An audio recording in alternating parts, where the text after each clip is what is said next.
Comtoise Radio, l'actu dans les Vosges saunoises, Jean-Pierre Poinceau. Bonjour, le tourisme de proximité se renforce au Mille-Étangs. Lors de la rencontre annuelle des acteurs touristiques, plusieurs pistes ont été évoquées.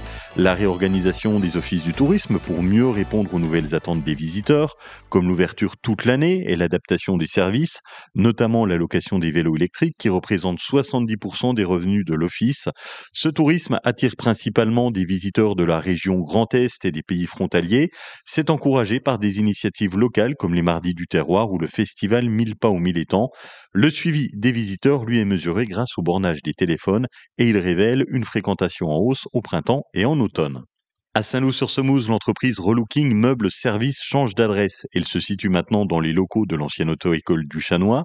Marina Felpin est la gérante. Elle a déménagé entre autres pour des raisons de visibilité. J'ai beaucoup de passages, ça me permet d'avoir une vitrine, de bien me faire connaître parce qu'il y en a encore beaucoup qui ne savaient pas que j'existais. Elle propose 2 activités. L'aérogommage, on va décaper tous les supports, bois, pierre, ferraille. Ça va enlever tout ce qui est peinture, vernis, rouille, saleté et on va retrouver le support brut à nu. Deuxième activité, le relooking de meubles. Je remets un meuble au goût du jour, soit je modernise ou soit je fais en fonction de ce que les clients veulent. S'ils veulent du moderne ou retrouver encore de l'ancien ou juste restaurer, réparer, on redonne une seconde vie, on ne jette plus les meubles, on leur redonne une seconde vie. Vous pouvez rencontrer Marina Felpin le lundi en journée dans son magasin ou la contacter sur sa page Facebook Relooking Meubles et Services.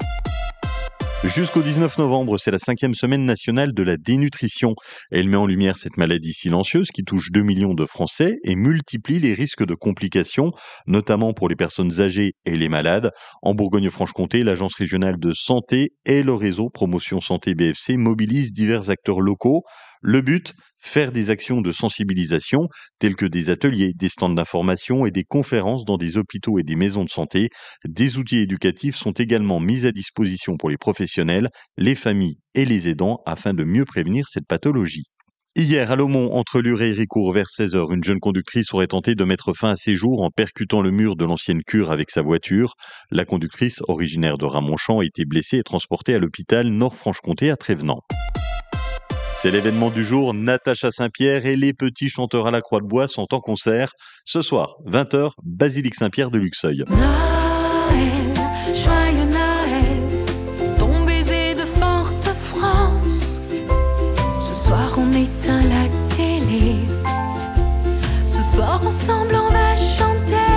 C'est pour un concert de Noël unique. Pendant 1h30, la chanteuse interprétera les plus beaux chants de Noël issus de son album Christmas, avec des classiques comme Douce Nuit et Minuit chrétien.